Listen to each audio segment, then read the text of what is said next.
You trust your babysitter with the most valuable thing you own. Not your house, not your car, not your money. Your children. You hand a stranger your child and you say, "Take care of them until I come back." You do this because the background check came back clean, because the references were excellent, because she smiled the right way and said the right things, and your kids laughed when she walked through the door. But what if the background check was run on a person who doesn't exist? What if the references were phone numbers that rang to her own burner phones? What if the woman in your house, holding your child, feeding your child, putting your child to sleep every night, was someone else entirely? That is what happened to the Hartley family in Scottsdale, Arizona. And the way they found out will make you want to install a camera in every room of your house tonight. Michael and Rebecca Hartley were both attorneys. He was a corporate litigator. She was a family law specialist. 2 children, Sophia, age 3, and James, age 18 months. They needed full-time childcare. 5 days a week, 8 hours a day. They did everything right. They used a licensed nanny placement agency. The agency charged a $3,000 placement fee. They guaranteed background checks, reference verification, CPR certification, and a criminal history screening. The agency sent them 3 candidates. They chose a woman named Laura Chen. Laura was 29 years old. She had a degree in early childhood education from the University of Michigan. She had 3 years of experience as a nanny for 2 families in Chicago. Both families provided glowing references. One reference said, "Laura is the kind of person you trust with your life. My children cried when she left." Her background check was clean. No criminal record, no civil judgments, no restraining orders. Clean driving record. Valid Social Security number. Laura started on March 3, 2019. For 14 months, she was inside the Hartley home 5 days a week from 7:30 a.m. to 4 p.m. She fed the children. She bathed them. She took them to the park. She read them stories. She knew the alarm code. She knew where the spare key was hidden. She had the Wi-Fi password, the Netflix login, the family iPad passcode. Sophia called her Lala. James said her name before he said his own. Michael and Rebecca considered her family. They invited her to Sophia's birthday party. They gave her a Christmas bonus. Rebecca texted her on weekends just to chat. Everything was perfect. Until May 7th, 2020. Rebecca couldn't sleep. It was 2:47 a.m. She picked up her phone to scroll through news and noticed the Nanny Cam app on her home screen.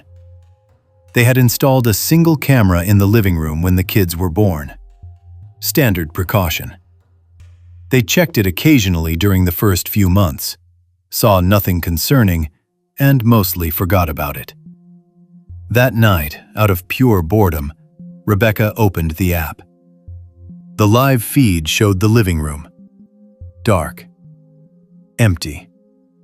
The children were asleep upstairs. But the motion history showed an alert from earlier that night. 3:17 a.m. Rebecca tapped on it.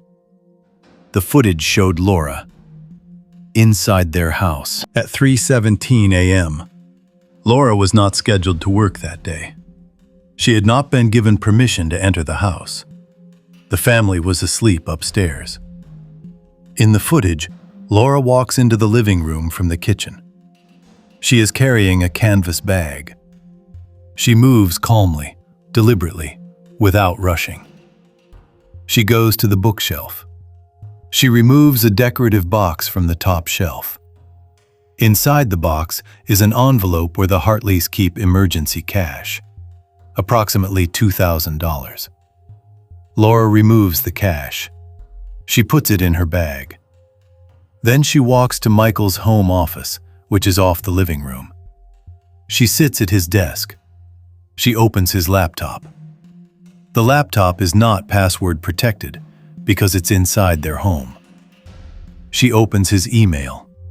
She opens his banking app. She spends 11 minutes on the laptop. Then she closes it, stands up, walks to the kitchen, and exits through the back door. The entire visit takes 23 minutes. Rebecca watched the footage 3 times. Then she woke Michael. Michael called the police at 4:12 a.m. 2 officers arrived at 5:30 a.m. They reviewed the footage. They confirmed that Laura had used the spare key hidden under a ceramic pot on the back porch to enter the house. The officers asked the Hartleys a simple question. How well did you verify this woman's identity before giving her access to your home? Rebecca said they used a licensed placement agency, that the background check was clean, that the references were verified. The officers took Laura Chen's information and ran it through their system. And the first crack appeared. Laura Chen's social security number was real, but it belonged to a woman who had died in 2012. The real Laura Chen had been a 73-year-old retired school teacher in Portland, Oregon, who died of natural causes. Someone had stolen her identity. The woman the Hartleys knew as Laura Chen did not exist. Detective Maria Santos was assigned the case the next morning. She started with the nanny placement agency. The agency confirmed they had placed Laura Chen with the Hartleys.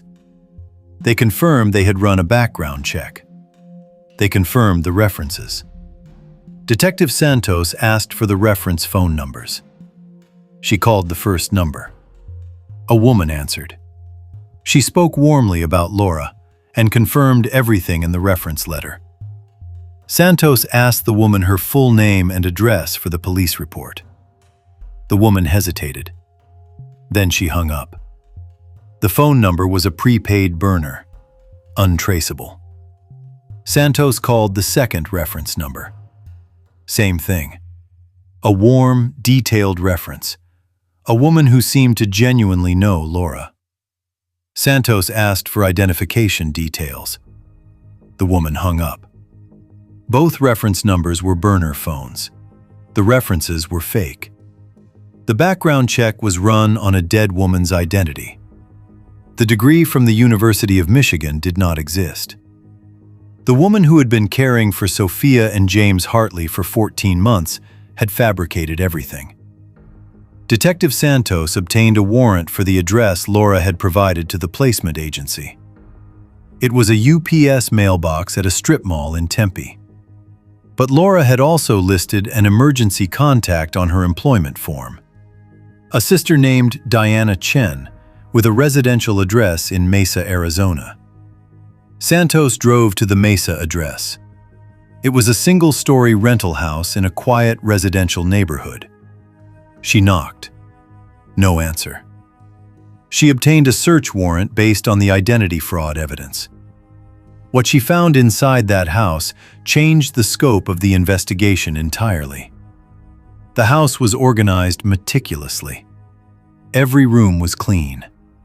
Every surface was wiped. But in the second bedroom, which had been converted into an office, investigators found a filing cabinet. Inside the filing cabinet were folders. 9 folders, each labeled with a family name. The Hartley folder contained photographs of the children, copies of Michael's financial documents, screenshots of his email correspondence, the family's daily schedule, and a list of valuables in the house with estimated values. There were also photographs of the inside of the house that Laura had taken during her shifts. Close-up photos of jewelry, photos of the safe in the master bedroom closet, photos of car registration documents. But the Hartleys were not the only family in the cabinet. There were 8 other families. Each folder contained the same type of information: photographs, financial records, schedules, valuables. 5 of the families were in Arizona. 2 were in Nevada. 1 was in California. Detective Santos contacted law enforcement in all 3 states. 4 of the 8 families reported that they had employed a woman matching Laura's description as a nanny or housekeeper within the past 3 years. 2 of those 4 families had experienced unexplained financial losses during her employment. Cash missing from home, unauthorized charges on credit cards, small amounts spread over months designed to go unnoticed. One family in Las Vegas discovered that their entire identity had been compromised 6 months after their nanny left. Their credit had been used to purchase a vehicle. The woman had operated under at least 4 different names across 3 states: Laura Chen, Michelle Park, Jennifer Tanaka, Diane Kwan. All fake, all built on stolen identities of deceased women. A nationwide warrant was issued. She was arrested 11 days later at a motel in Flagstaff, Arizona, using a 5th identity. Her real name was Erin Marsh. She was 36 years old. She was originally from Columbus, Ohio.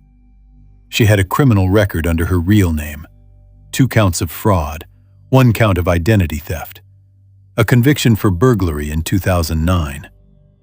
None of this appeared on her background check, because she was never checked as Erin Marsh. She was checked as Laura Chen, a dead woman with a spotless record.